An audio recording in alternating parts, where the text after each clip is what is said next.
हरे कृष्ण महाराज, दंडवत प्रणाम। दंडवत प्रणाम। श्री केशव प्रभु जी शुरू करें।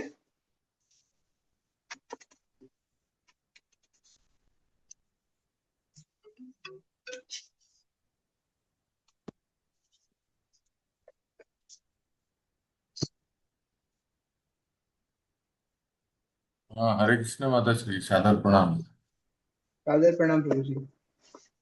हाँ माता श्री, शुरू कर शुरू करें सकते हैं। अभी। मंगलाचरण हो गया क्या? नहीं, अभी करेंगे। हाँ तो ठीक है, शुरू करते हैं। आप करेंगे मंगलाचरण। आप कीजिए। ओम अज्ञानतिमिरान्धस्य ज्ञानाञ्जनशलाकया चक्षुरुन्मिलितं येन तस्मै श्रीगुरवे नमः। श्रीचैतन्यमनोभीष्टं स्थापितं येन भूतले स्वयं रूप कदा मह्यं ददाति स्वपदान्तिकम्। वन्देऽहं श्रीगुरोः श्रीयुतपदकमलं श्रीगुरून् वैष्णवांश्च श्रीरूपं साग्रजातं सहगण रघुनाथान्वितं तं सजीवं साद्वैतं सावधूतं परिजनसहितं कृष्णचैतन्यदेवं श्रीराधा कृष्णपादान् सहगणललिता श्रीविशाखान्वितांश्च हे कृष्ण करुणा सिन्धु दीनबन्धु जगत्पते गोपेश गोपिका कान्त राधा कान्त नमोस्ते। तप्त कांचन गौरांगी राधे वृंदावनेश्वरी वृषभानुसुते देवी प्रणमामि हरिप्रिये वाञ्छाकल्पतरुभ्यश्च कृपा सिन्धुभ्यः च पतितानां पावनेभ्यो वैष्णवेभ्यो नमो नमः। जय श्री कृष्ण चैतन्य प्रभु नित्यानंद श्री अद्वैत गदाधर शिवासादि गौर भक्त वृंद। हरे कृष्ण कृष्ण कृष्ण हरे हरे, हरे राम राम राम हरे हरे। मुखं करोति वाचालं पंगुं लंघयति गिरिं कृपातमहं वन्दे श्रीगुरुदीनतारिणे परमानंद। श्री प्रभुपाद की जय। तो श्री कृष्ण प्रभु जी का आदेश आया है कि आज क्लास हम लोगों को खुद कंडक्ट करनी है, हम सभी को। तो हम पढ़ेंगे और जहाँ जरूरत होगी वहाँ प्रभु जी व्याख्या करेंगे। तो आज पेज नंबर 137 से शुरू करना है। तो यहाँ सुदामा माली का प्रसंग है। सबसे पहले तो हम श्री केशव प्रभु जी की स्पीडी रिकवरी के लिए भगवान से प्रार्थना करेंगे, जल्दी से जल्दी स्वस्थ हो जाए। वैसे दिखने में तो एकदम स्वस्थ लग रहे हैं प्रभु जी, पर पैर में चोट आई है तो दर्द है। ठीक है। हरे कृष्णा। तो मैं पढ़ती हूँ पहले, बाद में आप सब लोग बारी बारी पढ़ सकते हैं। हे श्रीनिवास, अब मथुरा नगर का अवलोकन करो, जहाँ श्री कृष्ण ने अनेक लीलाएं की। यह माली सुदामा का निवास है, जो श्री कृष्ण को अति प्रिय है। उसकी गतिविधियां सर्वविदित है। श्री कृष्ण ने इस स्थान पर कंस के धोबी को मारा था, और तब उन्होंने और ग्वाल बालों ने उनके सुंदर वस्त्रों को धारण किया था। यह वह मार्ग है जिस पर चलकर जब श्री कृष्ण कंस से मिलने गए थे, तो मथुरा के नागरिकों ने उनकी सुंदरता पर मुग्ध होकर उनके दर्शन किए। तब श्री कृष्ण ने बलि के धनुष को खेल खेल में तोड़ डाला, और उन्होंने अपने मित्रों के साथ मथुरा में बहुत ठाठ से भ्रमण किया। कुवलयापीड़ हाथी ने यहाँ श्री कृष्ण का मार्ग रोका था। श्री कृष्ण ने सरलता से उसे मार दिया और उसका दांत उखाड़ दिया। इस तो रंगभूमि को इसमें देखो। इसमें एक बात हमें ध्यान देनी है कि अ, जब आप मथुरा आते हो, ये सब जब हम पढ़ते हैं कि आज से 500 वर्ष पहले, 450 500 वर्ष पहले श्रीनिवास आचार्य को राघव पंडित, है ना, राघव पंडित उनको दर्शन करा रहे हैं। तो ये सब स्थान अभी दिखते नहीं है। अब मथुरा आते हो तो होली गेट दिखेगा और सब बाजार दिखते हैं। ये सब स्थान कहाँ है पता नहीं चलता है। कहीं कहीं यत्किंचित थोड़ा बहुत अवशेष है, अन्यथा अभी इतना है नहीं। तो यहाँ जो वर्णन है कि आपने जो भागवतम 10वें स्कंद में पढ़े हैं और कृष्णा बुक में पढ़े होंगे ये सब लीलाएं। तो ये सब भगवान जब मथुरा में आते हैं तो ये सब वो करते हुए जाते हैं। फिर आगे पढ़िए माता श्री। इस रंगभूमि को देखो जहां दंगल हुआ था। यहाँ वह उभरा हुआ स्थान है जहां श्री कृष्ण बैठे थे, और यहाँ पर श्री नंद की अगुवाई में ग्वाल बालकों ने बैठकर श्री कृष्ण का दंगल देखा था। दंगल। अति आनंद में श्री कृष्ण ने यहाँ कंस के प्राणों का हरण किया था। इस कारण इस स्थान का नाम है कंस किला, वह स्थान जहां कंस मुक्त हुआ था। इस स्थान पर कुब्जा का घर होता था। इस कुब्जा कूप को देखो जिसके बारे में सबको पता है। कुब्जा के पास श्री कृष्ण की अद्भुत लीला तीनों कुब्जा के साथ श्री कृष्ण की अद्भुत लीला तीनों लोकों में विख्यात है। अगले दो स्थल बलदेव कुंड और कृष्ण कूप वह स्थान है जहां श्री कृष्ण और बलराम अपने मित्रों के साथ खेलते थे। हे श्रीनिवास और श्री नरोत्तम, जिस परम सुख का उन्होंने यहाँ अनुभव किया उसका वर्णन असंभव है। यही वह स्थान है जहां पर मथुरा यात्रा के बाद श्री कृष्ण चैतन्य चंद्र बैठे और लोग उन्हें घेर लेते। लोग श्री चैतन्य महाप्रभु की भावावेश अवस्था को देखकर ठगे से रह जाते। मथुरा के ब्राह्मण एक दूसरे से बात करते हुए बोले, यह कथित सन्यासी निश्चित ही स्वयं भगवान श्री कृष्ण है। यह सबसे अद्भुत है। कौन उसकी उनकी उत्तमोत्तम लीलाओं को समझ सकता है। उन्होंने अपनी पहचान को यह स्वर्णिम रूप पाकर गुप्त कर लिया था। किसी ने कहा, हम सब भगवान के मथुरा आने के साक्षी होकर कितने सौभाग्यशाली हैं। इस प्रकार कहते हुए भगवान के सुंदर स्वरूप को निहारते हुए आनंद के भाव में हिलोरे मारने लगे। यह लीला बताते हुए श्री राघव पंडित श्री चैतन्य महाप्रभु की महिमा का स्मरण करते हुए इतने भाव में आ गए कि स्वयं पर नियंत्रण न रख पाए। श्री चैतन्य महाप्रभु का नाम उच्चारण करते हुए भूमि पर जा गिरे। कुछ समय बाद उन्होंने स्वयं को शांत किया और श्री राघव उन्हें मथुरा के अन्य पवित्र स्थलों पर ले गए। श्री राघव पंडित ने मृदु स्वर में श्रीनिवास आचार्य से कहा, यह वह स्थान है जहां गोपाल जी का श्री विग्रह 1 मास तक रहा। इस अवसर का लाभ उठाने के लिए श्री रूप गोस्वामी और उनके पार्षद यहाँ आए और श्री गोपाल के दर्शन पर करके भाव भाव के सागर में डूब गए। मथुरा के निवासी गोस्वामी जी को अपने मध्य पाकर भावावेश में इस तरह डूब गए कि उन्हें ध्यान ही नहीं रहा कि कब दिवस बीता और कब रात हुई। देखो श्रीनिवास जी, यह वह हाँ, ठीक। प्राचीन रूप। यहाँ जो बता रहे हैं गोपाल जी, ये गोपाल जी कौन है माता श्री? ये जो गिरिराज पर जो निवास करते हैं ये। जी, जो हमारे स्क्रीन पे दिख रहा है।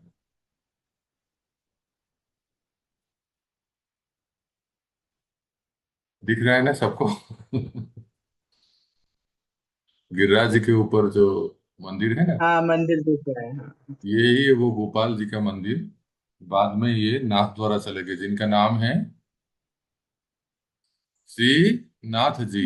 श्रीनाथ जी। हाँ, जी। तो ये जो है श्रीनाथ जी हैं, ये अ, किसी न किसी बहाने अक्सर भक्तों को दर्शन करने के लिए नीचे आ जाते थे। चैतन्य महाप्रभु जब ब्रज में आए थे, गोवर्धन परिक्रमा कर रहे थे, चैतन्य महाप्रभु का नियम था वो गिरिराज जी को साक्षात भगवान मानते, तो गिरिराज जी के ऊपर नहीं चढ़ते। वो चढ़े नहीं, इसलिए हम लोग भी नहीं चढ़े साक्षात। तो उनको गोपाल जी को दर्शन करने की इच्छा थी। तो फिर कुछ ऐसे रीजन हुआ कि अ, जो है गांठुली गांव जानते हैं, या गोवर्धन में एक गांव है गांठुली। आप बोलेंगे गांठुली क्या होता है? गांव का नाम ही है गांठुली। थोड़ी सी दूरी में है, ज्यादा दूर नहीं है। तो वहां गांठ डाल दिया गया था। किसको किससे गांठ डाल दिए?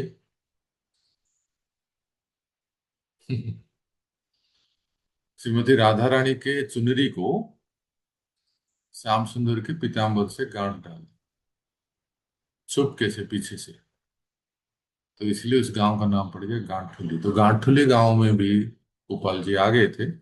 जब महाप्रभु ने उनको दर्शन किए थे।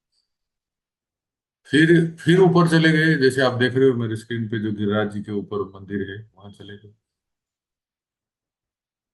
और फिर ऐसा हुआ कि बाद में फिर रूप गोस्वामी जब आए, रूप सनातन गोस्वामी जब आए, तो उनको भी दर्शन करने की इच्छा थी। तो किसी ना किसी बहाने ऐसे ही मुस्लिम, ऐसे, हाँ, ऐसे रूमर आता था कि अरे जबन लोग आक्रमण करने आ रहे हैं, मंदिर के सारे विग्रहों को तोड़ देंगे, ये करेंगे वो करेंगे, ऐसा करेंगे। फिर वो उस उस विग्रह को नीचे ले आते थे। तो अब ये जो प्रसंग अभी माता श्री ने पढ़ा, ये उसी प्रसंग का वर्णन है कि रूप सनातन गोस्वामी को दर्शन करते थे जब वो गोस्वामी मतलब मथुरा में ले आए थे कुछ समय के लिए श्रीनाथ जी को। और फिर गोस्वामी लोग दर्शन करते थे, और गोस्वामियों को दर्शन करके मथुरावासी बड़े प्रसन्न होते थे। अच्छा, इसमें एक बात यह है कि रघुनाथ दास गोस्वामी जो है हमारे प्रयोजन आचार्य,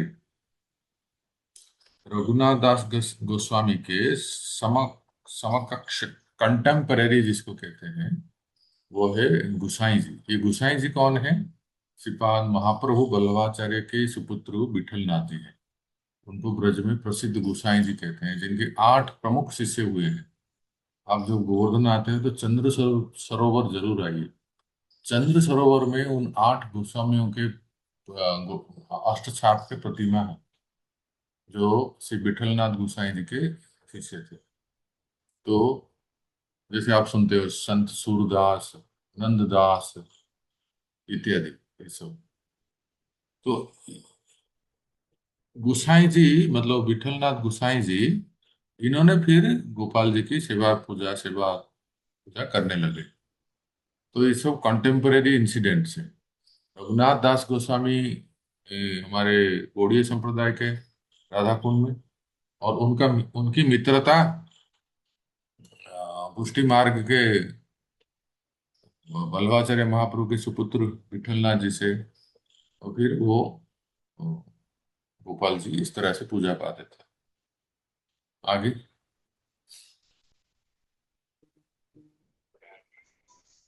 देखो श्रीनिवास जी, यह वह प्राचीन वृक्ष है जिसके नीचे रोहिणी जी के पुत्र श्री बलराम खेला करते थे। अपनी तीर्थ यात्रा के दौरान वही श्री नित्यानंद प्रभु के रूप में मथुरा आए और यहाँ कुछ समय के लिए रुके। वे इस स्थान का अवलोकन करके, जहाँ वे पूर्व में प्रकट हुए थे, भाव से भर उठे और उसी भाव में यहाँ वहां घूमने लगे। मथुरा के नागरिक अवधूत चंद्र श्री नित्यानंद को देखकर अपना कष्ट, विलाप आदि सब भूल गए। स्थान के दर्शन करने से किसी की भी बाधा दूर हो जाती है और श्री नित्यानंद के चरणों में उसकी भक्ति की वृद्धि होती है। जो कोई मथुरा के इस वर्णन का श्रवण करेगा, वह सरलता से अपनी इच्छाएं पूर्ण करेगा। अरे वो आगे किसी केवल केवल श्रवण करने से ही। जी, आगे किसी और को बोले पढ़ने के लिए प्रभु जी। हाँ माता श्री, आप बोलिए।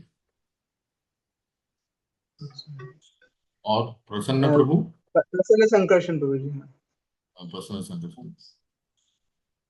आप आदर्श पढ़िए। पर मथुरा चहुं ओर से 12 पावन वनों से घिरा है, जो प्रत्येक को मुक्ति प्रदान करते हैं। भगवान केशव के 12 वन अति शुभ हैं और सब गुणों को प्रदान करने वाले हैं। यमुना के पश्चिम छोर पर मधु, ताल, कुमुद, बहुला, काम्य, खादिर और श्री वृंदावन है।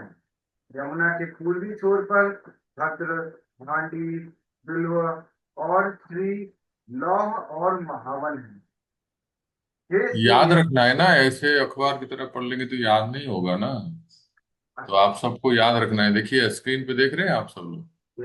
अभी पहले प्रसन्न संकर्षण को याद रखेंगे, फिर आपको याद करवाएंगे। मधु का यमुना के पश्चिम छोर पर कौन कौन है, कितने वन है, याद करो। पहले काउंट तो करो। 1 2 3 4 5 6 7। मधुबन 7 है ना? हाँ। मधुबन, तालवन, कुमुदवन, बहुलावन, काम्यवन, खादीरवन और वृंदावन। इसको एक्रोनिम में आप याद रख सकते हो। हेमुलपा माता श्री को हम आग्रह करेंगे, इसको एक्रोनिम बना देंगे। MTKBK ऐसे कुछ बनाइए ताकि भक्तों को याद रखने में सुविधा हो जाएगी। ठीक है, ये आप बाद में बना के देख सकते हैं। फिर यमुना के यमुना की पूर्व तट पर भद्रावन भांडीर वन, BB। फिर तीसरा बी भद्रावन भांडीर वन बिल्व वन, BBB। और लौह वन और महावन, BBBLM, BBBLM। इनका तो सीक्वेंस भद्रा तो अरेंज भांडीर, कर सकते हाँ। इनका सीक्वेंस तो अरेंज कर सकते हैं ना, जैसे जो वर्ड इजी हो जाए। हाँ तो अरेंज कर सकते हैं, ये आप लोग अरेंज करेंगे और आप ग्रुप में शेयर कीजिए ताकि सब लोग इसको याद रख पाएंगे। यस। आगे बढ़िए। आपके तो आपकी आवाज थोड़ा और साफ हो सकती है। एक मिनट, फैन ऑफ। प्रभु जी, नहीं आपके, हाँ माता श्री। ये यमुना के पूर्व छोर पर एक तो है भद्रवन, भांडीरवन, बिल्ववन, और ये श्रीवन है। तो बिल्लू और श्री एक ही है माता श्री। हाँ, तो ये हुए इसको चार, बेल वन एक दो कहते हैं। तीन। बेलवन, हाँ। तो ये तीन हुए, और लोह और महावन तो पांच ही हुए ना ये तो। हाँ तो ठीक है, पांच ही है। एक तरफ छह और उस तरफ पांच। नहीं, सात है ना एक तरफ। चार पाँच छह सात, सात और पांच। हम्म। ठीक है भाई। ओके। तो 12 बन। अब रीअरेंज करके अच्छा सा बोल सकते हैं। हाँ, ये फिर क्वेश्चन श्रीनिवास, नंबर। ये श्रीनिवास, यह मधुवन है। इसके दर्शन सब इच्छाओं को संतुष्ट करते हैं। इस वन में बिल्कुल साफ जल और नीले कमलों से युक्त एक कुंड है। यदि कोई इसके जल में स्नान करता है और दान पुण्य करता है, उसकी सभी इच्छाएं पूरी होती हैं। तो मधुबन कौन गए हैं दर्शन किए, हाथ उठाओ। तो ये कौन, ये कुंड देखें क्या है, सही में है क्या, अभी भी बताओ याद करके। एक कुंड तो दिख रहा है मधुबन में, है ना। वो इतना नहीं कि साफ जल नील कमल तो अभी नहीं दिख रहा है, पर एक कुंड तो दिखता है ना पद्मजा माता जी। मधुबन गए हो? अच्छा, मधुबन नहीं गए। अरे याद रामा। याद नहीं आ रहा प्रभु जी। गई तो हूँ, 84 कोस करी तो है परिक्रमा, लेकिन याद नहीं आ रहा, काफी समय वो पहले जो किया था। डुप्लीकेट ताजमहल है ना, जय गुरुदेव के अच्छा पीछे ही है मधुबन। अच्छा अच्छा, गए तो हैं। हम्म। तो मधुबन के बाद तालवन पढ़िए। तालवन का वर्णन स्कंद पुराण में है। यादवों की भलाई के लिए और अपने सुख के लिए श्री कृष्ण ने ताल के फल से युक्त वन के रक्षक राक्षस का वध किया। तालवन में कौन राक्षस था जो भगवान ने बना? रेणु का सुख। धेनुकासुर, उसको तो बलराम जी ने वध किया, राइट। हाँ। ये फिर यादवों की भलाई के लिए और अपने सुख के लिए श्री कृष्ण ने ताल फल से युक्त वन के रक्षक राक्षस का वध किया। ये धेनुकासुर जो बलराम जी ने ही किया। नेक्स्ट। आदि वाराह पुराण में यह वर्णन है। हे देवी, यह तीसरा वन कुमुद वन सर्वोच्च है। जो यहाँ इस वन में आता है, वह मेरे धाम में पूजित और आराध्य हो जाता है। कुमुदवन, अच्छा।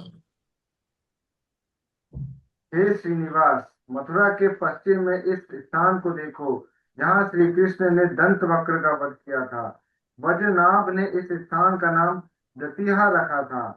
पद्म इसको पुराण नोट में करो, दतिया ये है ना, अंडरलाइन करो, इसको याद रखना चाहिए हमें। बजरनाभ दंत वक्र का वध कहाँ हुआ था? दतिया।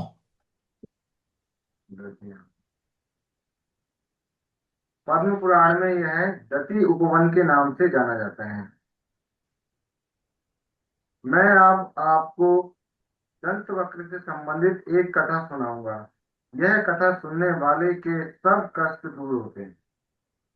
तो प्रभु एक दतिया तो अभी आप देख रहे हो ना, झांसी के पास एक दतिया है, कहीं ये तो नहीं वो? नहीं प्रभु जी, वो तो पीताम्बरा पीठ है। हाँ, है? वो दतिया है। दतिया है प्रभु जी, दतिहा नहीं है। तो अपभ्रंश भी तो हो सकता है ना। पर वहां तो बगलामुखी माता का है, पीताम्बरा पीठ है। हम गए हुए तो वहां, आगे, ऐसा मैंने कुछ सुना नहीं। आगे हम पढ़ेंगे ना दंत वक्र का उद्धार तो और पता चलेगा। पर फिर भी ना, मैं हेमपा माता श्री से आग्रह करूंगा कि उनको मैंने एक भेजा था। एक एक होता है बृहद ब्रज, एक होता है ब्रज, उसके एक होता है महाब्रज, एक होता है बृहद ब्रज। उसका सीमा बहुत विस्तार है। जैसे ये आप देखते हो ना, ब्रज, ये ब्रज की, ये एक ब्रज की सीमा तो यही है, 84 कोस ब्रजमंडल आप जो परिक्रमा करते हो। और एक है कि यहाँ से आप जो वृंदावन से आगरा की तरफ जाते हो तो बीच में गांव आता है फरा, फरा फरा कहते हैं। तो फरा जो है वो भी आज के ब्रज के बॉर्डर है। 84 कोस परिक्रमा होती है ना, लोग फरा तो भी जाते हैं। और आगे चलेंगे तो अग्रवन, जिसको आज आज आगरा कहते हैं। और फिर और आगे चलेंगे तो आगरा से 80 किलोमीटर दूर, 70-80 किलोमीटर दूर आता है बटेश्वर। ये जो आज के बटेश्वर है वो है महाराज सूरसेन की राजधानी। ये सूरसेन कौन है? महाराज सूरसेन किसको स्मरण है?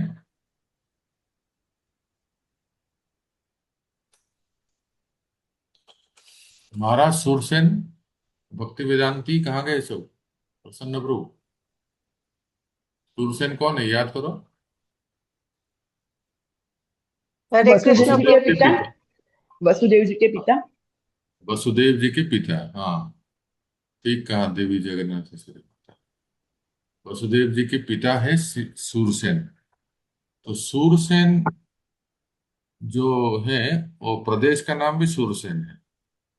और जहां वसुदेव जी का जन्म हुआ था वो भी आज जिसको बटेश्वर कहते हैं, वहाँ महादेव जी का मंदिर है। पर वास्तव में वो पांडवों की माँ पृथा और एक बहन है जिनका नाम मुझे याद नहीं है, जो शिशुपाल की माँ है। शिशुपाल भगवान की कजिन कजिन ब्रदर है। तो वसुदेव और उनके दो बहन, इन सब का जन्म बटेश्वर में हुआ था महाराज सूरसेन के। तो ब्रज वहां तक है, बृहद ब्रज कहते हैं। ठीक है।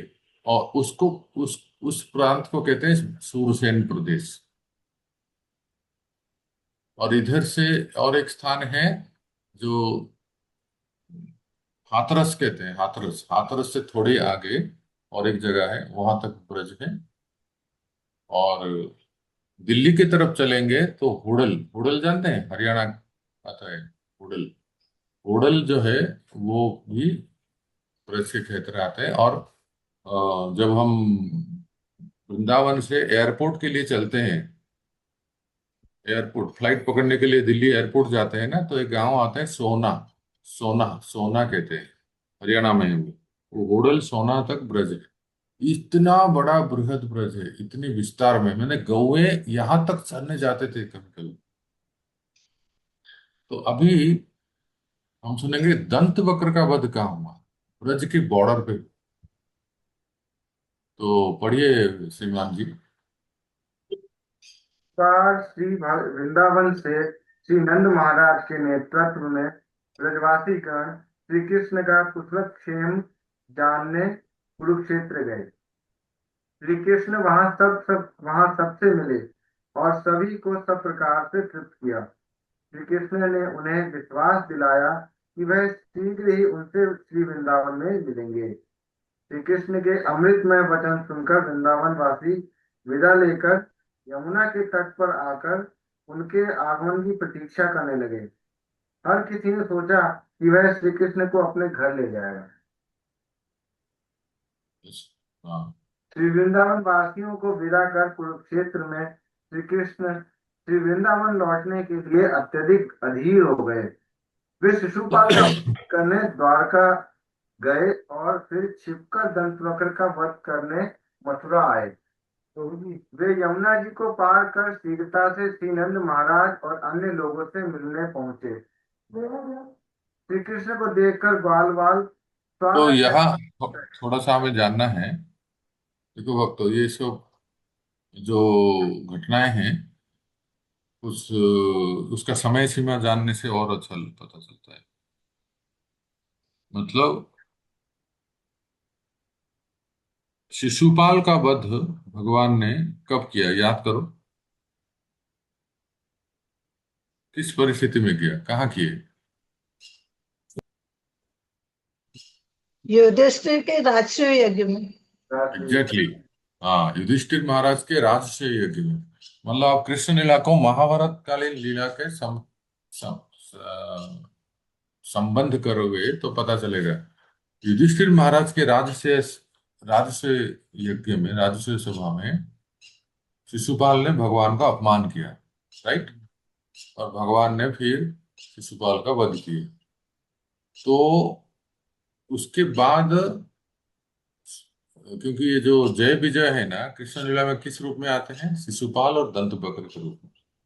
जब उधर शिशुपाल का वध हो गया तो दंत बक्र ने सोचा कि ये कृष्ण के साथ अकेले लड़ाई नहीं कर सकते, इसको परास्त करने के लिए इसके इसका प्राण जहां है, ये जिससे जिसको प्रेम करता है, उनको पहले हम नष्ट करेंगे, तो ये फिर दुखी हो जाएंगे और उनका शक्ति कम हो जाएगा। ऐसा सोच के, जो 100 साल तक भगवान ने ऐसा सोचा था कि मेरे प्रिय ब्रजवासियों के ऊपर किसी प्रकार की क्षति ना आए, इसलिए वो ब्रज में नहीं जाता। श्री कृष्ण ब्रज में इसलिए नहीं जाते थे कि वो नहीं चाहते थे कृष्ण की वजह से कोई दैत्यों का आक्रमण ब्रज के ऊपर हो।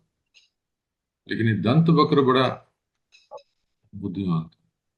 उसने सोचा कि मैं और द्वारका पे आक्रमण नहीं करूंगा, सीधा ब्रज में ही आक्रमण कर लूंगा। ब्रज में आक्रमण करूंगा तो श्री कृष्ण का प्राण ब्रज में है। तो इसलिए वो दंत वक्र ब्रज के ऊपर आक्रमण करने के लिए आया, पर किया नहीं। और वहीं से उसने चुनौती दिया श्री कृष्ण को। जैसे ही कन्हैया को पता चला कि मेरे प्रिय ब्रजवासियों के ऊपर आक्रमण होने जा रहा है, तो कृष्ण सीधे हस्तिनापुर से, ज्यादा दूर नहीं है, दिल्ली से ब्रज ज्यादा दूर नहीं है ना, हस्तिनापुर से द्वारका जाने की जरूरत नहीं पड़ी। सीधे वो साथ में ले आए, किसको? अपना उद्धव जी को। उद्धव जी को साथ में ले आए भगवान ने, और सीधा आगे ब्रज के समीप। ये जो क्या दतिया ऐसे लिखा है, मैं किससे पूछता हूँ, ये दंत वक्र का युद्ध कहाँ हुआ था, ये दतिया कहाँ है? तो बहुत ही घमासान युद्ध हुआ उस ब्रज के बॉर्डर पे। भगवान और उद्धव, भगवान पूरे आयुध के साथ थे, और फिर दंत वक्र, बहुत जोरदार युद्ध हुआ। और फिर बाद में भगवान ने दंत वक्र का उद्धार किया। और जब ब्रज के समीप में आ गए तो भगवान को लगा कि मैं एक ब्रजवासियों से, अपने बाबाओं से मिलने फिर आता हूँ। तो भक्तों, इसका डिटेल में वर्णन कहाँ है बताओ? कैसे दंतवक्र का वध हुआ, कैसे भगवान ब्रज में आए, ब्रज में क्या क्या हुआ, इसका डिटेल वर्णन कहाँ है माता श्री? Krishna returns to Vrindavan. हाँ Krishna returns to Vrindavan series में आपको मिलेगा। आप अगर सुनोगे, जो मेरे यूट्यूब चैनल में मैंने पहले बताया था, इसमें है कि कृष्ण ब्रज में आए तो किन किन से मिले और कहाँ क्या क्या हुआ। और वास्तव में यही अंतिम मिलन था। उसके बाद ब्रजवासी सब भगवत धाम चले गए। उसके बाद श्री कृष्ण यहीं रह गए और द्वारकाधीश लौट गए। इसके बाद महाभारत का युद्ध हुआ। आप समझ पा रहे हैं राकेश प्रभु? जी प्रभु जी। ये है समय का जो, कि दंत वक्र का वध पहले हो गया। जी ब्रजवासी लोग जो है भगवान के धाम, या भगवान ब्रज में रह गए एक रूप में। भगवान फिर एक रूप में द्वारका लौट आए। अपनी बाकी की लीला करने के लिए, और एक रूप में भगवान अपने ब्रजवासियों को लेके भगवत धाम चले गए। तो तब तक भगवान को आयु हो चुकी थी 90 ईयर, 90 साल की हो चुकी। तो महाभारत युद्ध जब हुआ ना, भगवान की उम्र लगभग 100 साल हो।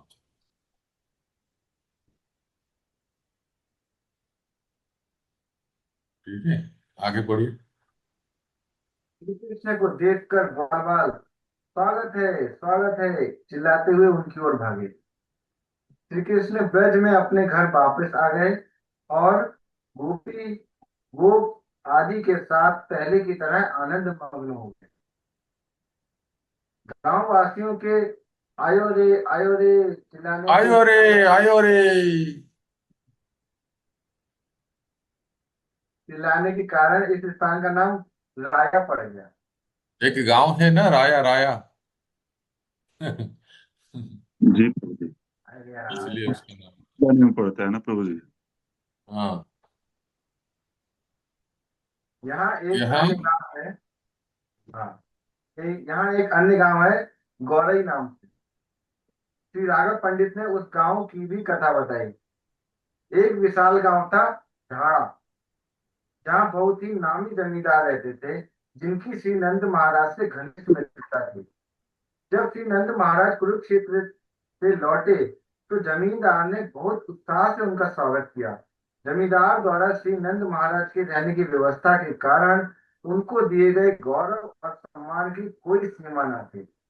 इस कारण गांव का नाम गौरवाई पड़ा, परंतु वर्तमान में यह नाम गौरई है। यह गांव ढाणा और राया के निकट है। गोपाल चंपू में यह कथा इस प्रकार है। हेमंत हेमंत पंचक से कुरुक्षेत्र की ओर जाते आते हुए ब्रजेश्वर श्री नंद और बाल सखा गोकुल में अपने घरों को लौट गए। जब वे मथुरा पहुंचे तो यद्यपि उनकी घर लौटने की कोई इच्छा नहीं थी, उन्होंने यमुना जी पार की और गौरई नामक एक इस विख्यात स्थान पर आ गए, जो गोकुल से बराबर की दूरी पर है। यह स्थान संस्कृत में गोकुलपति के नाम से और परंपरागत तौर पर गौरवाई के नाम से विख्यात है। हालांकि स्थानीय लोग इसे गौरई कहते हैं। जैसे पुरुषोत्तम का निवास स्थान पुरुषोत्तम के नाम से विख्यात है, वैसे ही गोकुलपति के स्थान भी गोकुलपति पड़ा। इन सभी गांवों में भगवान श्री कृष्ण ने लीलाएं रचाई, जो बहुत भाव से उन लोगों को द्वारा देखी गई, जो बहुत भाग्यशाली थे।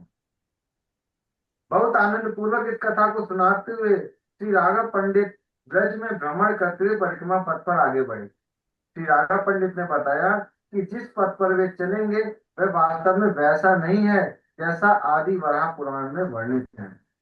कुछ समय वे परिक्रमा पथ पर आगे चले और तब उन्होंने षष्ठी करा यानी छठी करा नामक स्थान देखने का निर्णय किया। तो ये सब आप जानते हैं, छठी करा जानते हैं? जब आप वृंदावन आते हो, आज आज भी छठी करा है। वहीं से तो दिल्ली के लिए बस मिलती है, दिल्ली नहीं तो आगरा। वो एनएच या से मुड़ते हैं प्रभु जी, वो सीधे वृंदावन को रास्ता जो मुड़ता है वही है ना प्रभु जी? हाँ हाँ, पर ये गौरई नाम याद रखिए। मैं उसके कृष्णा रिटर्न्स वृंदावन सीरीज कथा में कहा हूँ, दंत वक्र को वध करने के बाद श्री कृष्ण जब अ, आए, ब्रज में आए, तो कौन से स्थान में आए? नंद बाबा कहाँ थे? तो वो गौरई गांव में थे। गौरई जो यहाँ लिखा है ना, गौरई, उस गांव में थे। अर्थात वो गोकुल नहीं था, ना नंद गांव था। याद रखिए इस बात को। क्यों गौरई में क्यों था? क्योंकि आपने अभी पढ़ा कि नंद बाबा और ये सब जो कुरुक्षेत्र से लौटे थे, उसके बाद एक महान धनाढ़ व्यक्ति से उनकी मित्रता हुई थी। अभी जो आप पढ़ रहे थे ना, उसने नंद बाबा को न्योता दिया कि आप हमारे गांव में रुक जाइए, और फिर आप यहीं बसवास कीजिए। तो तब से वो जो गौरई गांव में थे, तब दंतवक्र का वध करने के बाद श्री कृष्ण जब ब्रज में आए तो इसी गांव में गोकुलपति या गौरई गांव में अपने बाबा माँ और सभी सभी ब्रजवासियों से मिले। आगे। प्रभु जी यहाँ पर जो वर्णन है कि श्री नंद महाराज कुरुक्षेत्र से लौटे, तो हाँ। ये कुरुक्षेत्र से वो कौन सा प्रसंग है जहाँ वो गए थे? वो वही है क्या जब कुरु सारे ब्रजवासी वहां गए एक थे? एक बार कुरुक्षेत्र में सूर्य ग्रहण लगे थे। तो भारतवर्ष में सूर्य ग्रहण जब होता है तो सभी लोग कुरुक्षेत्र जाते हैं। कुरुक्षेत्र में समंत पंचक तीर्थ है और वहाँ वो स्नान करने जाते हैं और दान पुण्य करने जाते हैं, आज भी जाते हैं। जब भी सूर्य ग्रहण होता है तो कुरुक्षेत्र में बहुत भीड़ होती है। और उस समय बहुत हुआ था तो श्री कृष्ण द्वारकावासी सब आए थे, यहाँ से ब्रज से भी सभी गए थे। अब इसमें आचार्य बताते हैं कि कुरुक्षेत्र में जो राधा रानी भी गई थी, जहां उनका मिलन हुआ था श्री कृष्ण से इतने वर्षों बाद, करीब करीब 90-100 साल बाद, तो एक मत है कि श्रीमती राधा रानी ब्रज छोड़ के कभी नहीं जाती है कहीं। तो राधा रानी का अपना एक विस्तारित स्वरूप ही ब्रज से बाहर गई थी कुरुक्षेत्र में, जो कि श्री कृष्ण से मिलन वियोगिनी हुआ। राधा रानी प्रभु। है? वियोगिनी राधा रानी प्रभु, हाँ। वो विस्तारित स्वरूप उनका। वियोगिनी राधा रानी। राइट। तो वो स्वरूप गए थे। तो वास्तविक राधा रानी ब्रज में ही रहती है, वो ब्रज से बाहर नहीं जाती। तो तभी नंद बाबा ये सब लोग गए थे कुरुक्षेत्र में और मिले थे। ठीक है। नेक्स्ट। अन्य मार्ग पर जाने के लिए परिक्रमा मार्ग का त्याग किया और श्री राघव पंडित ने श्रीनिवास को बताया कि हमने सत्तीकरा नामक स्थान में प्रवेश किया है।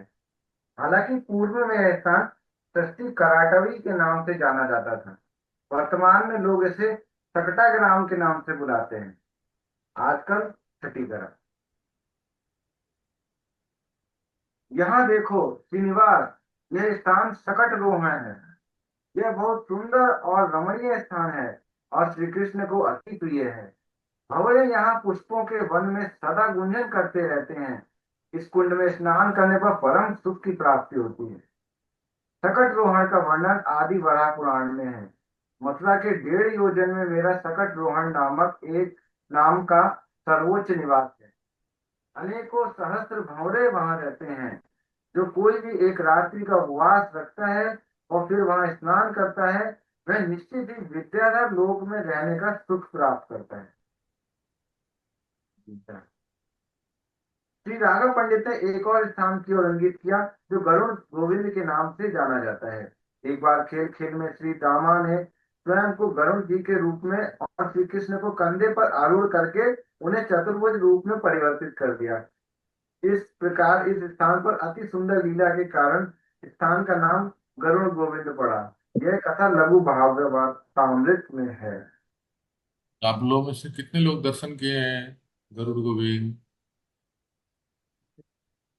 सब किए हैं ना? जगन्नाथेश्वरी माता आपने दर्शन नहीं किया? क्या बात है। नहीं किया है प्रभु जी, काफी बार गए हैं। हाथ रेस से हैंड रेस कर रही थी, उतने में आपने किस किया। अच्छा, गए हैं। तो गरुड़ गोविंद की कथा सुना आपने अभी? जी प्रभु जी। सीधा सीधामा जी क्या बन गए बताओ, जगन्नाथेश्वरी माता? गरुड़ बन गए और भगवान चतुर्भुज रूप में हो गए। हम्म। चतुर्भुज नहीं, वहां तो और भी कोई कई भुज हैं। हाँ, वहाँ मुझे लगता है द्वादश भुज है। द्वादश भुज। तो इतने सारे हाथों में सब आयुध धारण किए हैं और फिर उनकी इच्छा हुई तो सीधा जी गरुड़ बन गए और अ, फिर भगवान उनके ऊपर आरोहण किए, भगवान की वो सेवा किए। अच्छा, गरुड़ आपको ये पता है गरुड़ जी ब्रज में नहीं आ सकते थे? क्यों नहीं आ सकते थे? क्योंकि एक ऋषि का श्राप था। चौधरी मुनि का। आगे वाला। सौगरी मुनि मुनि के का श्राप के कारण। चौधरी सौगरी मुनि। मुनि का श्राप था जी। कि वो कभी ब्रज में नहीं आ सकते, मतलब यमुना जी में।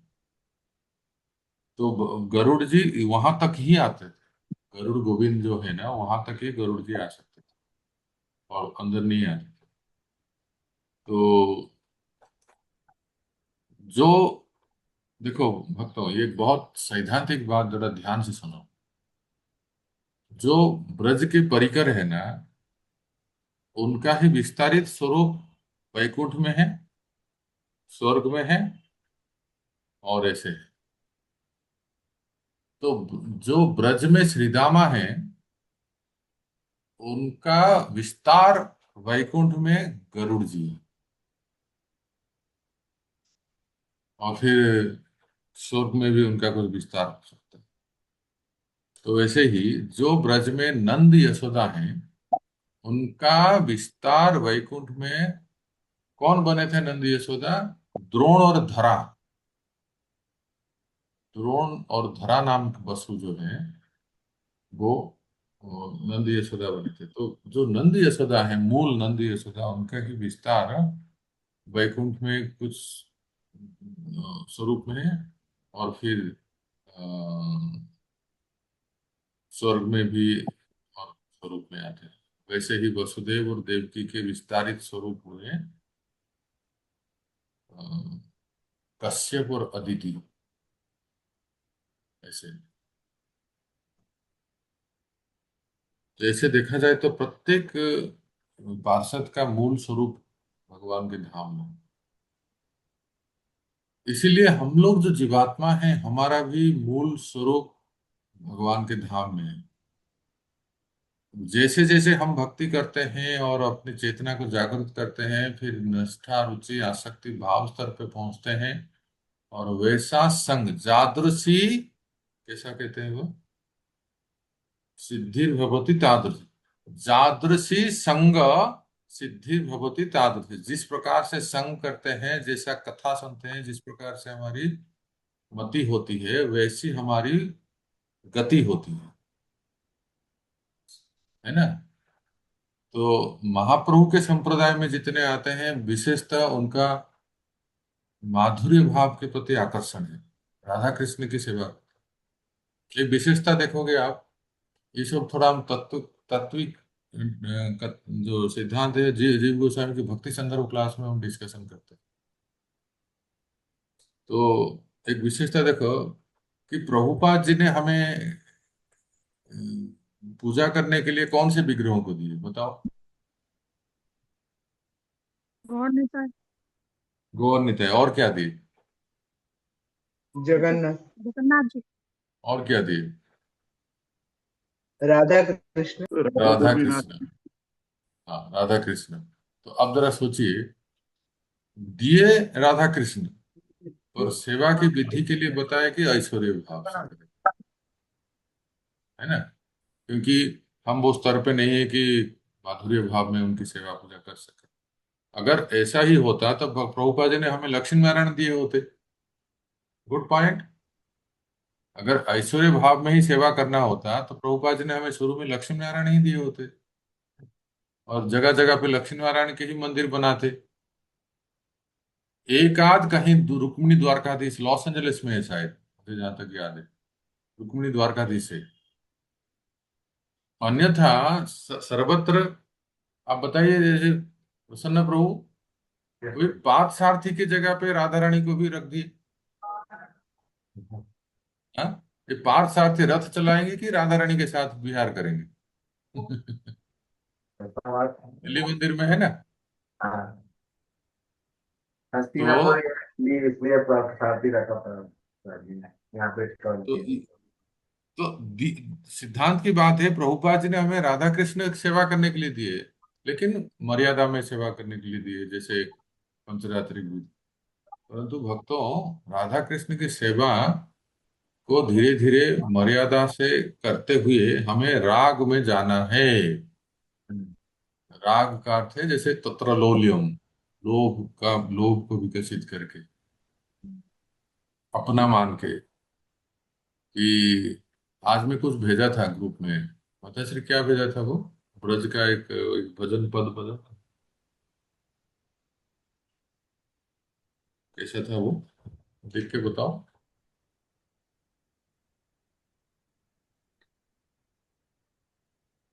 गौर ब्रज जन भेद न देखी, गौर हाँ। ब्रज जन भेद न देखी वो, वही वो ब्रजवासी।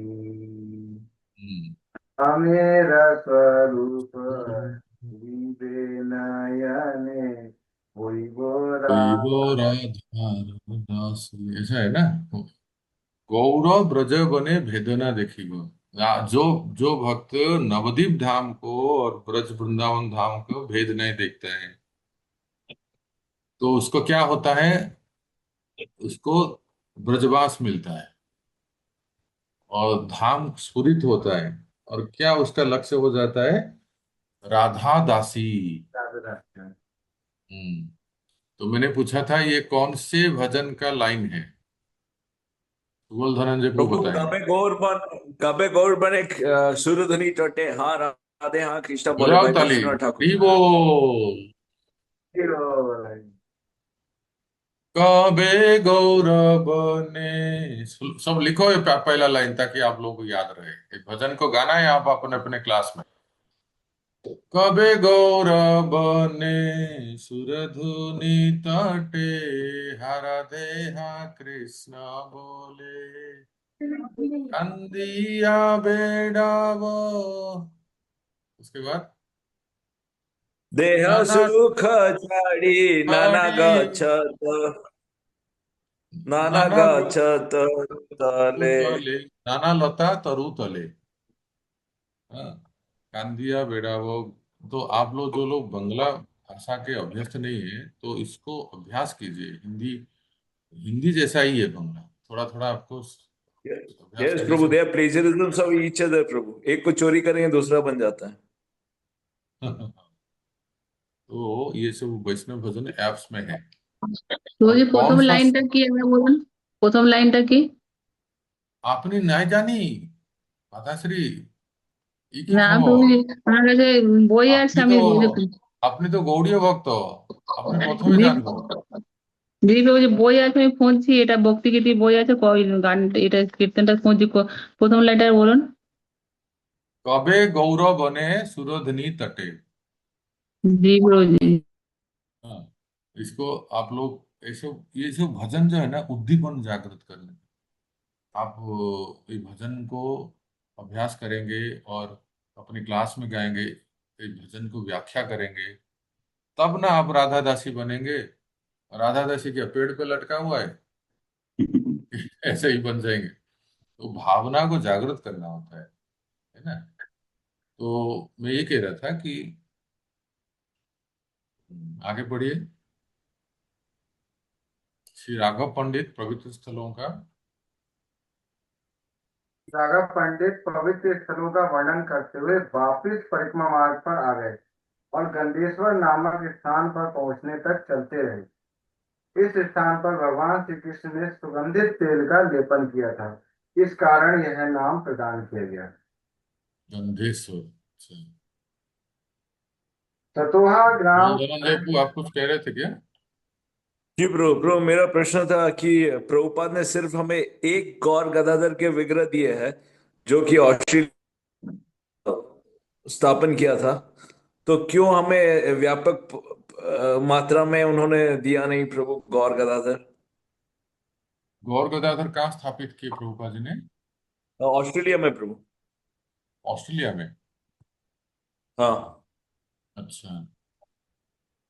देखो ऐसा है कि प्रभुपाद जी के बारे में थोड़ा विशेष जानना जरूरी है। ये है कि प्रभुपाद जी में ना नित्यानंद आवेश था।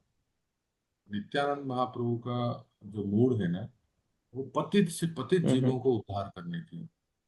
तो प्रभुपाद जी में वो नित्यानंद आवेश शक्ति सदा संचारित थी।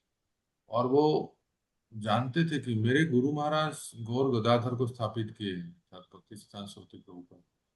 पर मैं जिस क्षेत्र में प्रचार कर रहा हूँ, जैसे ऑस्ट्रेलिया हो गए या यूएसए, यूनाइटेड पाश्चात्य देश में विशेष करके, वहां तो इतने पति थे तो वो तो कुछ जानते ही नहीं। इनको तो उद्धार केवल एक ही कर सकते हैं, वो है नित्यानंद प्रभु। तो ये क्यों? क्योंकि परम करुणा कमल जाना निताय गौरचंद्र। इसको इसको जानते हुए प्रभुपाद जी ने कहा कि केवल गौर निताय ही विदेशी विदेशियों को उद्धार कर सकते हैं। तो ये एक कारण है कि मोस्ट मर्सीफुल है गौर नित्यानंद।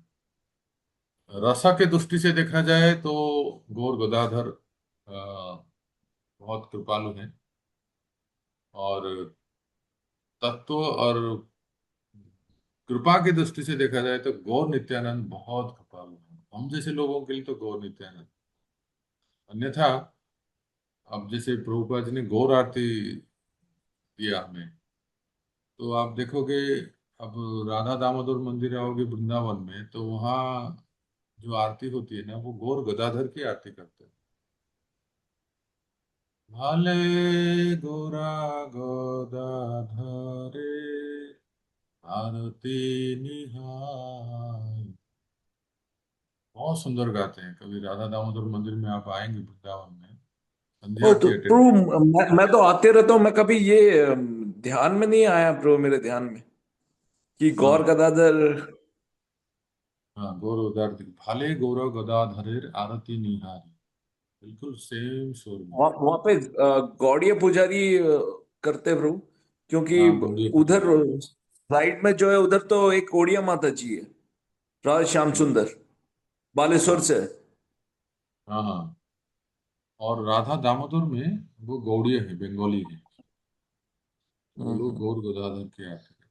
तो यही है जयपुर में तो हमारे। सारे पुजारी प्रभु जी असल विग्रह के सारे बंगाली है हाँ, प्रभु। सब जयपुर में विग्रह स्थानांतरित हुए, साथ साथ ये जो पुजारी है, पीढ़ी पर पीढ़ी कई पुरखों से वो बंगाल से सब आके वहां बस गए। तो वो लोग अभी। प्रभु गोविंद देव और गोपीनाथ के शायद नहीं है, उसके अलावा सबके है बंगाली पुजारी। हाँ हाँ हाँ, बिल्कुल बिल्कुल। राधा दामोदर के वृंदावन वाले और वो जयपुर वाले दोनों भाई भाई हैं पुजारी।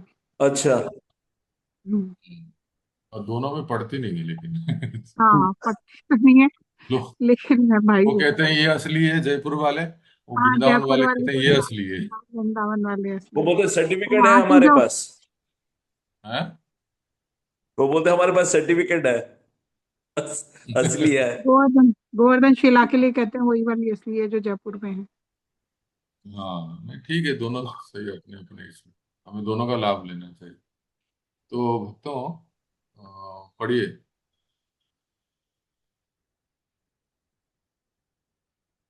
प्रसन्न प्रभु ततोहा ग्राम बहुलाभ। वह स्थान है, यहीं पर है। ततोहा। हाँ, ततोहा। ततोहा ग्राम वह स्थान है जहाँ शांतनु मुनि ने तप किया था। इस स्थान पर कुंड स्वच्छ जल से लबालब भरा है। ततोहा को छोड़कर श्री राघव पंडित के नेतृत्व में श्रीनिवास आचार्य और नरोत्तम दास अन्य सुंदर स्थानों की ओर गए। तो अभी अभी पद्मजा माता जी, कुछ याद आ रहा है कि आपने ब्रजमंडल परिक्रमा की थी, शांतनु कुंड याद आ रहा है? जी प्रभु शांतनु शांत, कुंड। जी जी याद है, शांतनु कुंड तो याद हाँ, परिक्रमा के शायद दूसरे या तीसरे दिन आप पहुंचते हो वहाँ। हाँ, शांतनु कुंड, ये पढ़ रहे थे, सतोहा बोल रहे हैं ना, वहीं के हैं।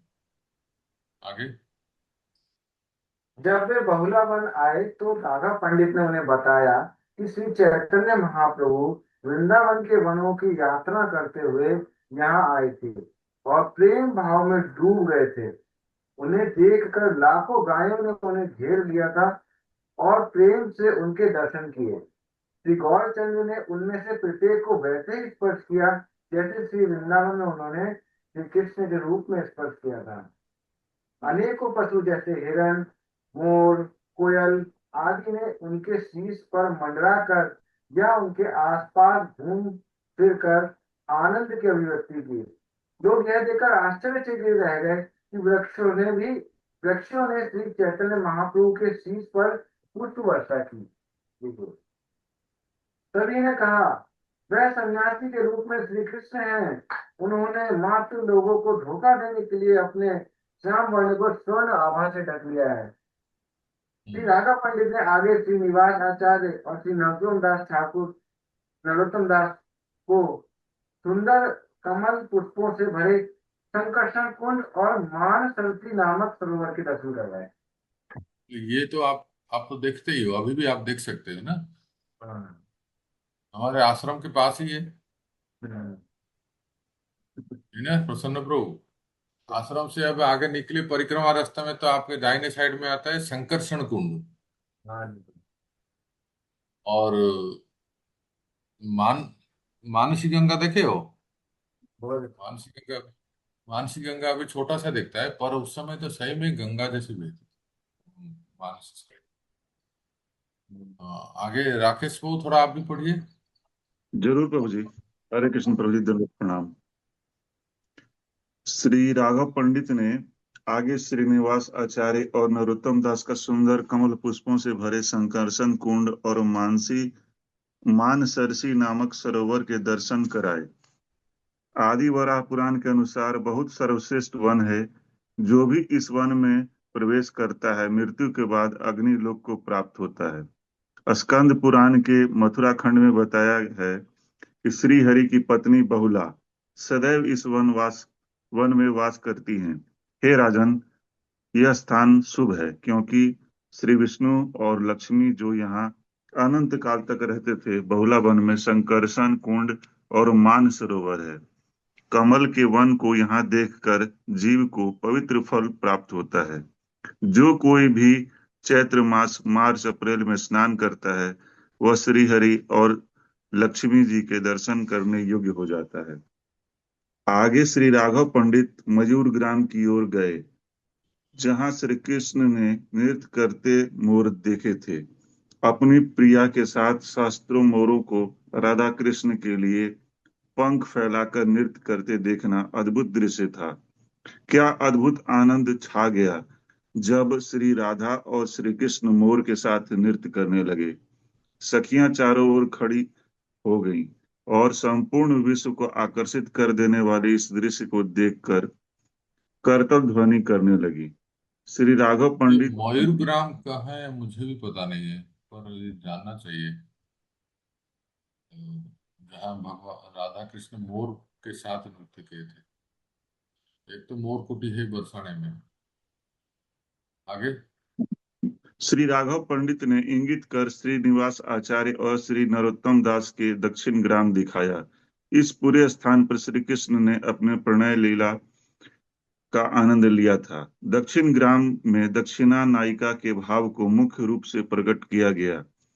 दक्षिणा नायिका का उज्जवल नीलमणि में इस प्रकार वर्णन है। एक गोपी जो नारी सुलभ क्रोध को सहन नहीं कर सकती, जो नायक के प्रति अनुकूल शब्द बोलती है और उसके मृदु स्वर से तृप्त हो जाती है, वह दक्षिणा या दक्षिण पंथी गोपी है। जैसे ग्रंथकार जैसे चंद्रावली, वो है दक्षिण नायिका, जो बिल्कुल मृदु स्वभाव के हैं और ये कहते हैं कि हे श्री कृष्ण, हम आपके हैं। और जो बामा स्वभाव के नायिका जैसे श्रीमती राधिका आदि, वो क्या कहते हैं, श्री कृष्ण तुम मेरे हो। ये अंतर है। तो आगे ग्रंथकार ने इस यहाँ उज्जवल नीलमणि ग्रंथ के अनेकानेक नायिका आदि के भर्ती का वर्णन भावों का वर्णन किया है, जिसे प्रकाशित मूल ग्रंथ में देखना चाहिए। यहाँ बस्ती नाम से एक गांव है जहां पर एक बार राजा वृषभानु रहे थे। महाराज नंद षष्टिकरा और राल की सीमा तक रहे थे। वर्तमान में राउल को राल के नाम से जाना जाता है। बस्ती नगर के निकट श्री कृष्ण और श्री बलराम ने अति आनंद में अपने मित्रों के साथ खेलकर कुछ समय व्यतीत किया। बस्ती संभवतः बाटी ग्राम है। देखो ऐसा है कि अ, इसको थोड़ा आप सुनिए। या तो आप छठीकरा से आइए, छठीकरा से गोवर्धन की तरफ आइए। अभी मत आइए, लाखों की भीड़ चल रही है परकमा में। अब तो आना भी मुश्किल है। जैसे जैसे पुरुषोत्तम मास अभी पूरी होने जा रही है ना, ओह पूछिए मत। रात में आंधी आ रही है ब्रज में, आती है ना, दिल्ली में आए थे ना कल, आंधी दो आती दिन है और बारिश भी होती है, फिर भी परिक्रमा चल रही है, रुक गई थी। और अब तो शाम को निकलना मुश्किल होता है। तो मैं कह रहा हूँ छठी करा से जब आप गोवर्धन की तरफ आते हैं तो जो बाईपास जहाँ से शुरू होती है ना, राधा कुंड बाईपास कहते हैं, वो गांव का नाम है मुखरई। मुखरई कौन है? राधा रानी की नानी, मुखरा। तो मुखरई गांव, तो मुखरई गांव से पहले एक गांव आता है जिसका नाम है बसौती। इसी को ही अभी पढ़ रहे थे प्रभु जी, बस्ती बस्ती जो कहते हैं, बसौती। ये बसौती गांव जो है, जो जहाँ वृषभानु बाबा अपनी लाली के साथ रुके थे। जब जब नंद बाबा अपने परिवार के साथ गोकुल महावन में उत्पात हो रहे हैं, इसीलिए यमुना के पश्चिम तट पे आ गए, पूर्व तट से पश्चिम तट पे आ गए और छठीकरा में रुके कुछ साल, कुछ कुछ दिन, एक साल ऐसे रुके। तो छठीकरा में जब रुके थे तो कन्हैया बछड़े चराने से धीरे धीरे गाय चराने की ओर गए। बछड़े ही चरा रहे थे वैसे उस समय। छठीकरा में कन्हैया बछड़े चरा रहे थे, जब नंदगांव में आएंगे तभी तभी गाय चराएंगे। तो इसीलिए भक्तों, शायद याद होगा हमारे मुरुगा माता जी और जगन्नाथेश्वरी माता जी और कुछ भक्त लोग, आप लोग जो थे, 2 साल पहले हम एक गांव में गए थे यात्रा में, कार्तिक मास में। उस गांव का नाम है सेई गांव। पूछो कौन गांव? सेई गांव। पूछो कौन गांव? तो उसका नाम है सेई गांव। वो इसलिए है कि वहां जब ब्रह्मा जी सब बछड़ों को चुरा लिए, अपने घर पे रख लिए, तो यहाँ आके देख रहे हैं कि यहाँ भी वही बचपन, बछड़े और बच्चे सब खेल रहे हैं। तो ब्रह्मा जी को मोहित हो गए, और मोहित होके वो सोचने लगे यही है, ये सही है या वो सही है, ये सही या वो सही। तो उस गांव का नाम पड़ गया सही गांव। हाँ, बहुत अच्छा प्यारा गांव है। हम लोग वहाँ कीर्तन किए थे खूब, और प्रसाद भी लिए थे वहाँ। तो ये सब जो हुआ ना, ये भगवान जब छठीकरा में आ गए, बछड़े चराने लगे। और आज जहाँ आप गुरुकुल देखते हो ना, अझाई गुरुकुल, इस्कॉन का गुरुकुल है ना, BGIS, वो है गांव अझाई। तो वहाँ अघासुर का उद्धार हुआ। तो भगवान जब छठीकरा में थे, मतलब ठाकुर जी को आयु होगी उस समय 4 साल के ऊपर। 4 साल तक ठाकुर जी, 3.5 4 साल तक ठाकुर जी गोकुल में थे। जो लास्ट गोकुल की लास्ट लीला कौन सी हुई बताओ, जिसके वजह से उनको वो गांव छोड़ के आना पड़ा? दामोदर लीला। 2 पेड़ उखड़ गए ना, तब उपनंद बाबा को मीटिंग बिठाना पड़ा कि लाला के ऊपर इतने संकट आ रहे, गांव छोड़ के चले जाए। तो फिर दामोदर लीला मतलब ठाकुर जी को 3.5 साल हुए थे। और फिर लगभग 4 साल के उम्र में नंद बाबा, यशोदा माई, कृष्ण बलराम सब छठीकरा में आ गए, तो वहां 1.5 साल होते। तो इस तरह जैसे वो आ गए, वैसे वृषभानु बाबा अपने लाली को लेके यहाँ बसौती गांव में आ गए। और बसौती और छठीकरा के बीच में गांव आता है जिसका नाम है राल। अभी जो पढ़ा आपने, आप जब आते हो, गोवर्धन आते हो, तो बीच में आता है राल। और वो वहाँ कभी कभी बचपन में छोटे बच्चे थे तो कभी कभी राधा कृष्ण का मिलन भी हुआ। तो राधा कृष्ण बचपन में भी मिले हैं, जैसे कोई छोटे बच्चे खेल खेल में मिलते हैं, तो वैसे खेल खेल में मिले हैं, है ना। अभी आगे। जी प्रभु जी, पढ़ता हूँ। प्रभु जी, मुझे ये देखने का सौभाग्य प्राप्त हुआ है, ये जो दामोदर लीला हुई थी वहां पे उखल मुसल आज भी है प्रभु जी। हाँ, आज भी है, राइट। जी। महावर और गए थे। श्री राधा श्याम कुंड। कुछ दूर चलने के बाद श्री राघव पंडित ने बोलना प्रारंभ किया। आगे अरिट नामक गांव है। श्री कृष्ण की लीलाओं को यहाँ एक आकर्षक कथा है। एक बार श्री कृष्ण ने बैल के रूप में एक असुर अरिष्टासुर का वध कर दिया। कुछ समय बाद जब उन्होंने श्री राधा रानी को स्पर्श करना चाहा तो वे मुस्कुराते हुए बोली। चाहे अरिष्टासुर एक राक्षस था, पर उसने बैल नर गाय का रूप लिया था। इस कारण उसका वध करने से आप पाप के प्रभाव से दूषित हो गए हो। यदि आप सभी पवित्र स्थलों पर स्नान करेंगे तभी उसको मारने के पाप से मुक्ति पा सकेंगे। श्री कृष्ण ने प्रेम से उत्तर दिया, मैं सभी पवित्र स्थलों को यहाँ बुलाकर उनमें स्नान करूंगा। ऐसा कहकर श्री कृष्ण ने पृथ्वी को अपने चरणों से खोदकर एक गड्ढा बना दिया, जो तुरंत पवित्र स्थलों के जल से भर गया। प्रत्येक पवित्र स्थल के देवता ने श्री कृष्ण के सम्मुख प्रकट होकर अपना परिचय दिया और पूजा अर्पित की। श्री राधा रानी और सब गोपियों के सामने श्री कृष्ण ने सब पवित्र स्थलों का नाम लेकर उस जल में स्नान किया। उन्होंने मध्य रात्रि के कुछ समय पूर्व स्नान समाप्त किया। आज भी लोग उसी विधि को अपनाकर पवित्र कुंडों में स्नान करते हैं। तो इसका श्री अर्थ ये कृष्ण हुआ कि ये जो बहुलाष्टमी है ना, उसको कहते हैं। पर समाव गौड़ीय वैष्णव के मत के अनुसार राधा कुंड का प्राकट्य चैत्र मास में हुआ था।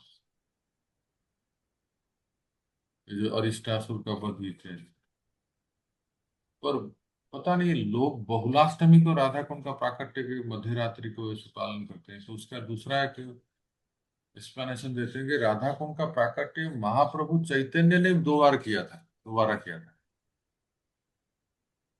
चैतन्य महाप्रभु ने जब ब्रज में आए तो राधा कुंड लुप्त हो गया था ना।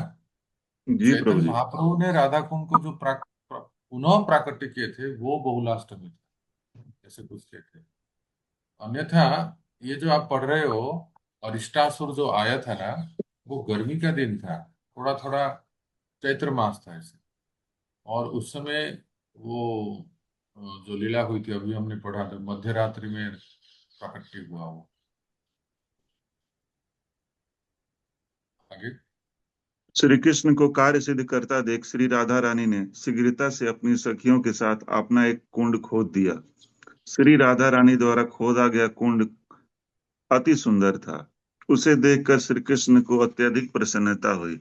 राधा रानी ने सोचा कि वह अपने कुंड को मानसी गंगा के जल से भरेंगी, जो सभी पवित्र स्थलों का मूल तत्व है।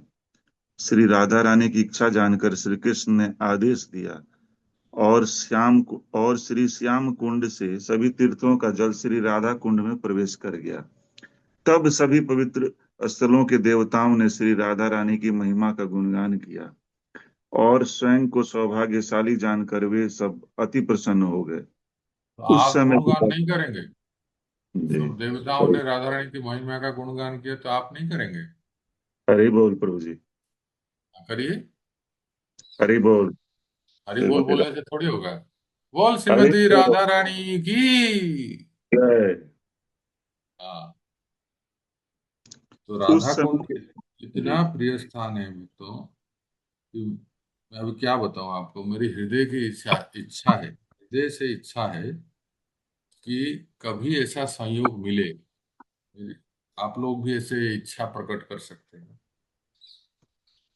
कि राधा कुंड के तट पे रह के, ठीक है, राधा कुंड पे तट पे, और शुद्ध हृदय से एकदम आपका चित्त हृदय शुद्ध भाव, और उसमें इसी ऐसी भावना से केवल और केवल कुछ नहीं, मन में थोड़ा सा रंच मात्र में भी किसी प्रकार की भौतिक कामना इच्छा बिल्कुल ना हो।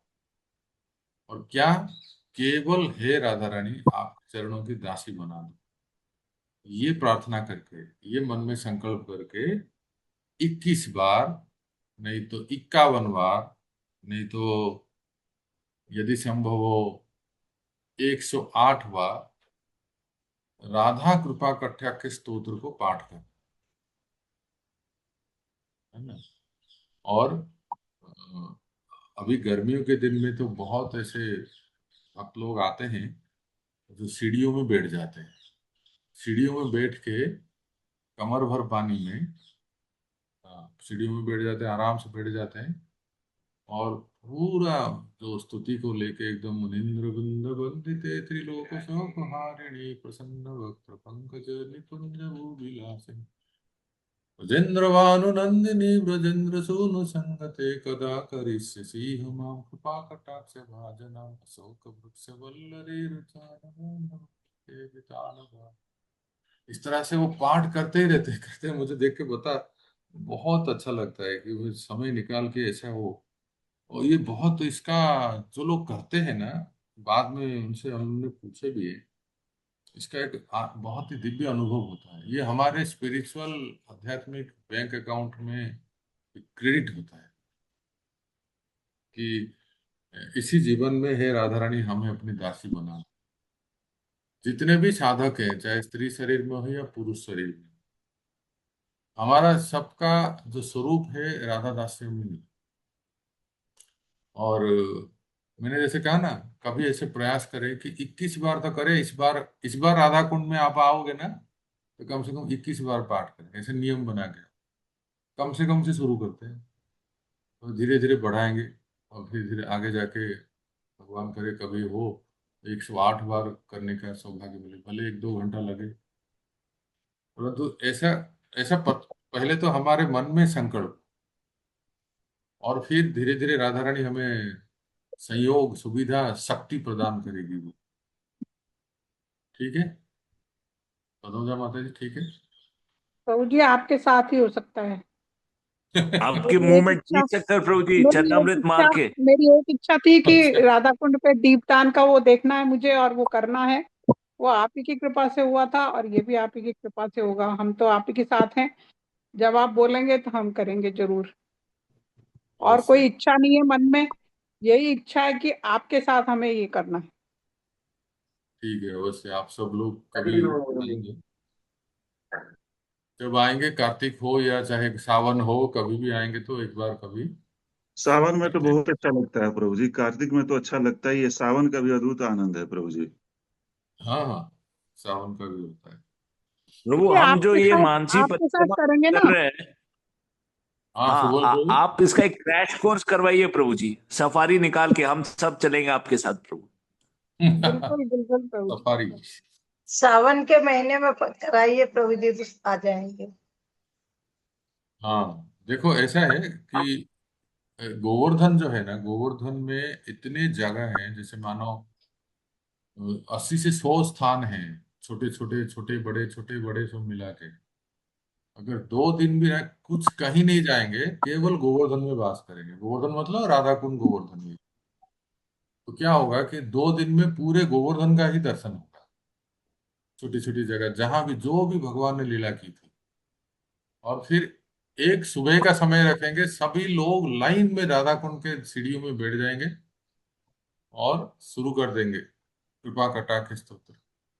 ना फोन बजेगी ना घंटी बजेगी, ना किसी को याद आएगा कि मैं कौन हूं, मेरा कोई है, और कोई किसी को स्मरण करने की आवश्यकता नहीं है। एकदम अपने तन मन को भूल जाना पड़ेगा। Are you ready?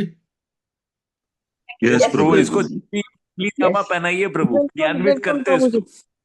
चलो भी जाकर कृपा कटाए। सुबल क्या कह रहे हैं? आप इसको क्रियान्वित कीजिए प्रभु, ऐसे बोलने से नहीं होगा, नहीं तो ख्वाबी पुलाव रहेगा प्रभु। ठीक है, प्लान करते हैं सावन के। अब अपने जगन्नाथ कृपा माता जी कह रहे हैं सावन में ठीक रहेगा, थोड़ी मौसम भी ठंडा हो जाएगा, अभी गर्मी है। तो हनुमान भी राधा नाम दे देते कुछ। हाँ क्या कह रहे हैं प्रसन्न प्रभु? जैसे वो अलोन्वित कृष्णा है ना, हाँ गुड़िया टू का, वैसे ये अलोन्वित राधा रानी, राधा के पास है। हाँ, अलोन विद कृष्णा आपने अटेंड किया था ना? हाँ अलोन विद राधा रानी, इस सेमिनार का नाम रखेंगे अलोन विद राधा रानी। हाँ। तो इससे अच्छा रहेगा।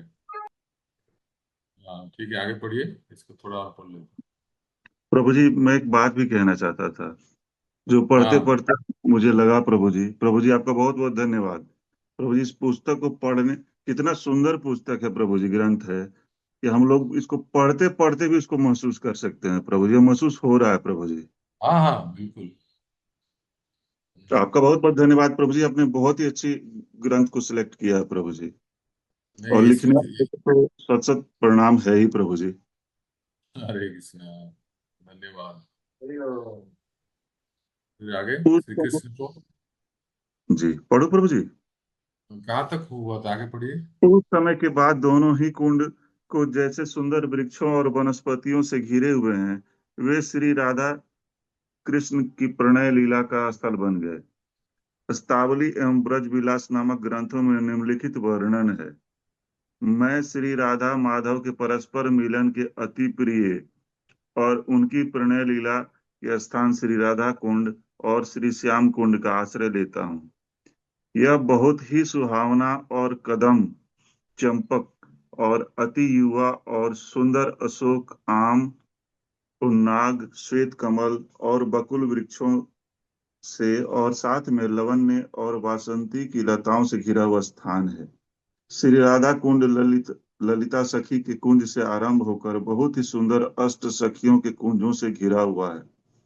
श्री श्याम कुंड सुबल के कुंज से प्रारंभ होकर अष्ट सखाओं के कुंज से घिरा हुआ है। वे देखने में अत्यंत सुंदर और मनमोहक हैं। मैंने एक गीत की रचना की है जो श्री राधा कुंड की सुंदरता का वर्णन करता है। श्री राधा कुंड की सुंदरता का आनंद ले रहे हैं। कुंड स्वच्छ जल और कमल पुष्पों से भरा हुआ है। भंवरे पुष्पों पर मंडरा रहे हैं और धीमी धीमी बहती पवन के जलों में छोटी छोटी तरंगें उत्पन्न कर रही हैं। जलचर में जल में स्वच्छंद विचरण कर रहे हैं। कुंड के तट विभिन्न प्रकार के सुंदर रत्नों से सुसज्जित हैं। तट के निकट छतदार बरामदा सुंदर चित्रों से सजा हुआ है। कामदेव अपने आप को तुच्छ समझकर शीश झुकाए हुए हैं। श्री राधा और श्री कृष्ण वृक्ष पर लटके स्वर्ण झूले पर विराजमान हो झूला झूल रहे हैं और पक्षी तथा मोर आदि नृत्य और गान कर रहे हैं। जैसे इस ये गीत का पढ़ते हैं आप, जी जिस तरह से आप पढ़ रहे हैं, हम सभी भक्तों को ये मनन करना चाहिए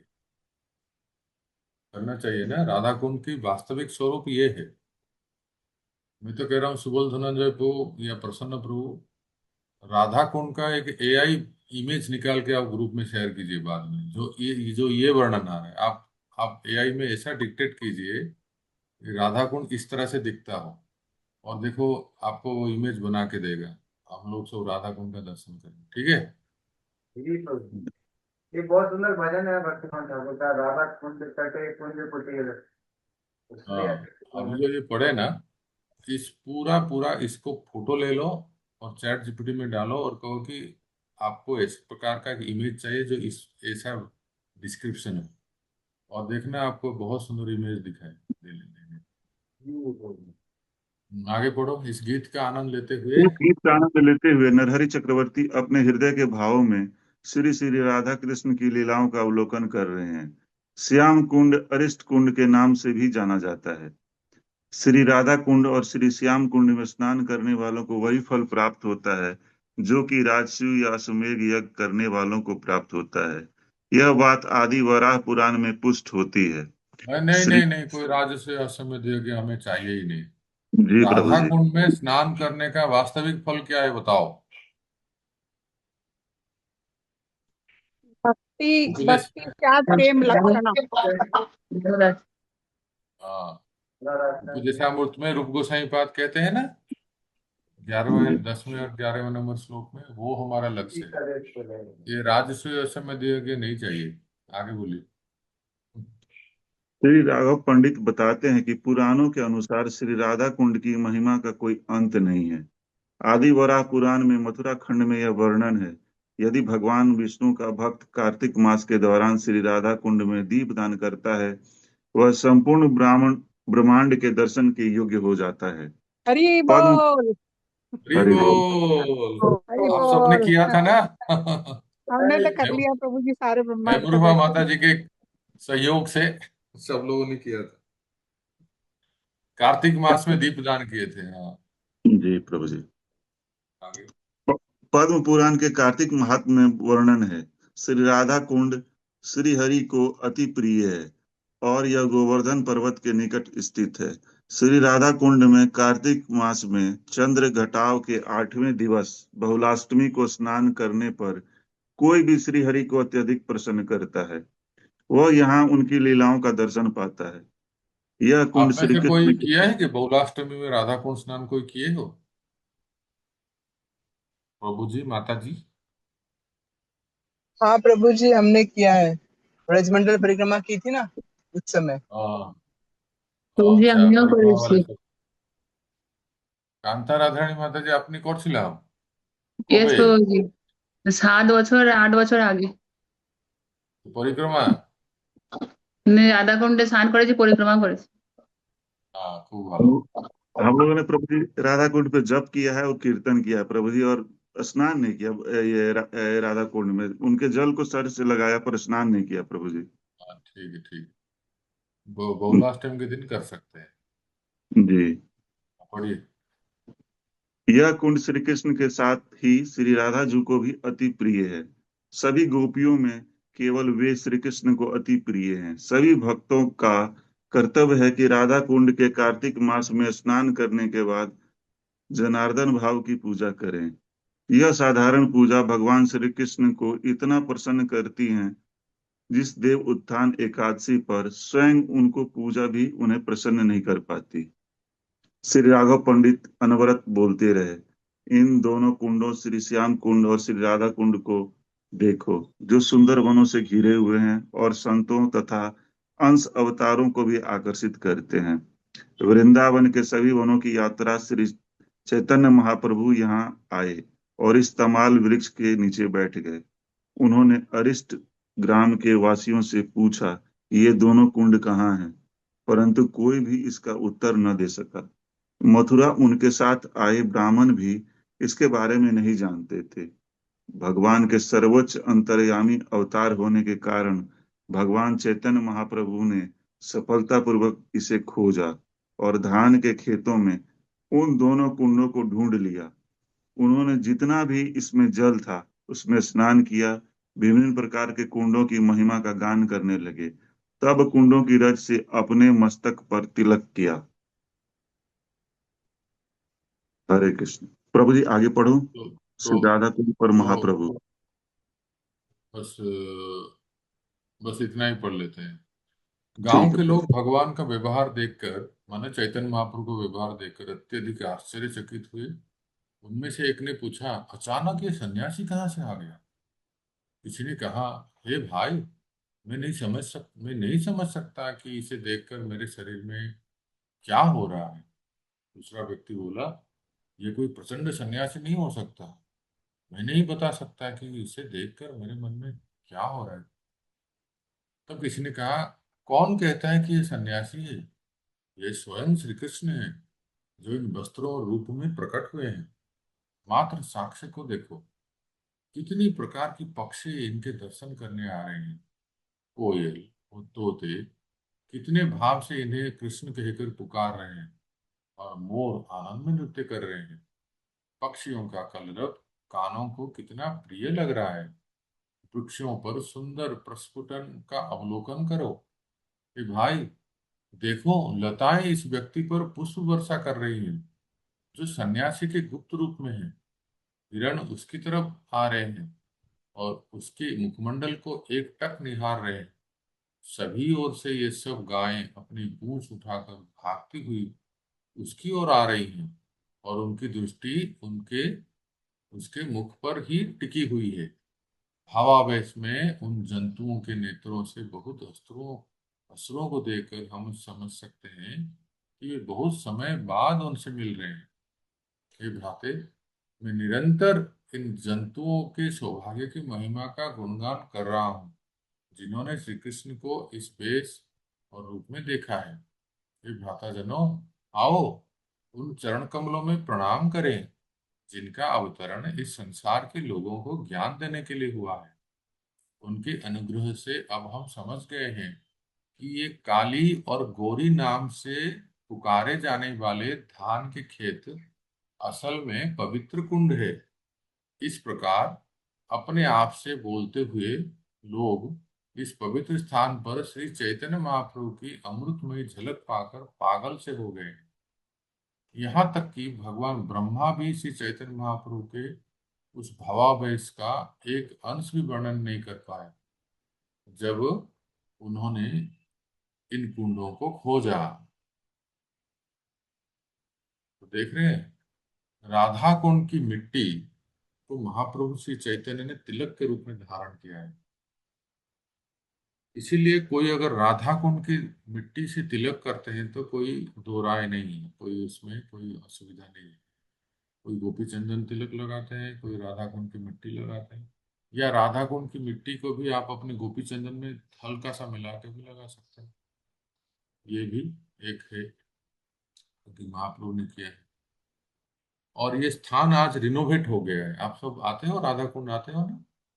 राधा कुंड में आते हो तो चैतन्य महाप्रभु की तमाल तला एक कहते हैं बैठक, चैतन्य महाप्रभु का बैठक तमाल वृक्ष से पहले था, अभी वो से वो लुप्त हो गया है, लेकिन वहाँ अभी एक बहुत ही सुंदर प्यारा मंदिर बन गया है। महाप्रभु की सुंदर विग्रह है।